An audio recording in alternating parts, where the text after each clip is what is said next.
Terry's taking a quick break while we welcome in Seattle Torrent star Alex Carpenter, and it is so awesome that she's got the band team memo and she's ready to roll. I love it. Blink 182. Oh, huge fan ever since I was little, and when I got the memo, I had to wear it. And it's a very hockey band. I mean, I covered the Avs for years, and their song is All the Small Things. So it's like you kind of like they're very much playing in hockey arenas. I love it. You know, I've just kind of been in the dark on this thing, but Ariel put out the word and let Alex know this is what's going on Friday. So it's awesome that you're taking part for the first time ever, I should say, a guest on the show in a band tee.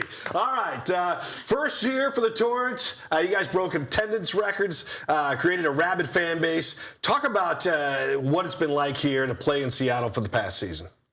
Yeah, it's been an amazing atmosphere. I'm already excited for next season. I think the way people show up every single night and support us is truly amazing. And we were just talking on the way here. It gets so loud in the building. We can't even hear our goal song, which is Misery Business, which you know the fans have fallen in love with. Paramore, yeah. I mean, like, unfortunately, the results didn't match like your team's effort, plus like the fan base and everything like that. What was kind of like that dichotomy like to have those two situations? Yeah, I think it's tough when you don't get the results on the ice, but I think what we saw off the ice is extremely promising for next season. You know, a little different roster here that we're going to have, but you know, we're super excited to put our best foot forward next season. All right, let's take it back a little bit. Back to the Olympics, you know, 1 gold for Team USA. Bring us back to that moment in Milan. Oh, it's so hard to put into words. It was just incredible to be able to have, you know, so many family and friends there celebrating with us, and you know, a little closer than we would have liked going overtime. But we love the dramatic finish. I mean, that had to be just. I mean, honestly, I know you can't put it into words in 15 seconds, but you know, have you had a chance to watch the game at all, or and have moments where you've looked back and at some of the experience and the memories? Yeah, for sure. Every time we get to share the medal with someone new, you know, there's so many questions, and you get to relive little things and, you know, spark so many memories. But that's definitely, you know, one moment of my career that I'll remember for the rest of my life. And now you have a new teammate that was your teammate on that team, Torrent overall, second pick overall. They pick your Olympic teammate, Abby Murphy. What can we expect to see from her?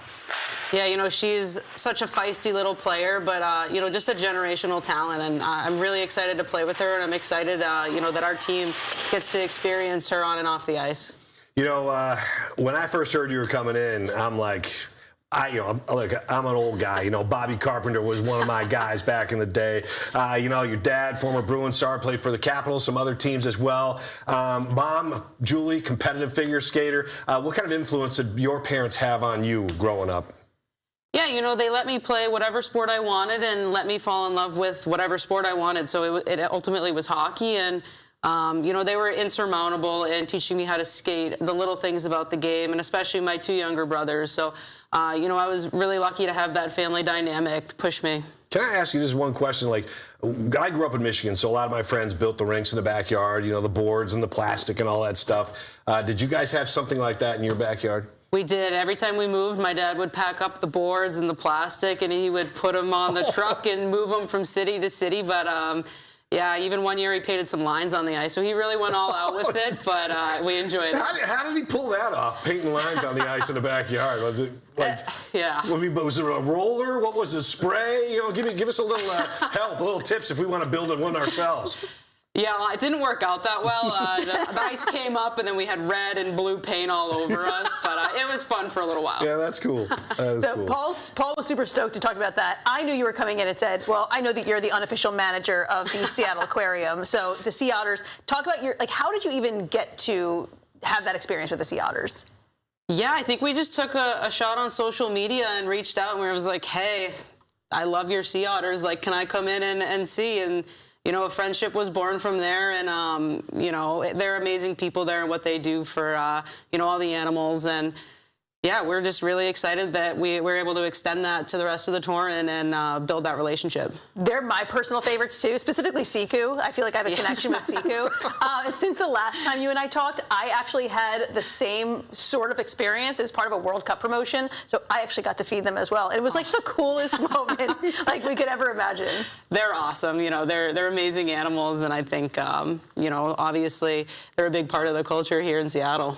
How about the coming week? You have a hockey camp, and it's a chance for this is one of the important things about the entire organization. When the Kraken first came to town, they want to spread the word, build rinks, get the word out about the sport of hockey. How cool is it for the opportunity for you to kind of speak to aspiring hockey players and learn from the stars? They can learn from the stars themselves. Yeah, it's amazing. It's one of the greatest parts of my job to be able to do that. When I was growing up, not many women's hockey programs for girls. And I think to be in the position that I am is just amazing to be able to work with these kids and, inspire that next generation. I mean, lastly, just obviously you guys are building off of so much momentum from last season. What are you the most excited about going forward into year 2? Yeah, I think I'm excited to see, the willingness of this group to want to be here and to want to play in front of these fans and in this city and put our best foot forward and hopefully bring back a championship. And real quick, you have a new head coach. Can you kind of give us some insight on your coach and what you have gathered from her so far? And this was with you last year. Yeah, Christine's an amazing coach. We're really excited to have her step in, obviously. Steve laid a lot of groundwork for us last season, but Christine is someone who I built a strong relationship with, and I think she's going to be a good fit for our team going forward. Yeah, well, I mean, you can tell the excitement throughout the PWHL, the fact that every arena you go in, there's great crowds. It's really a great backing right out of the gate. It's been amazing. I think, biased, Seattle is the loudest crowd. But yeah, it's exciting to go to every single arena, especially with 4 new expansion teams this year. It's just amazing to see how much the league's grown. Yeah, it'll be fun to watch for sure. That's Alex Carpenter and the Seattle Torrent. They've got a big hockey camp coming up in the coming days, and enjoy giving back to the community, because I know that's always an important part for professional athletes, and have fun with it. Thank you. We appreciate it.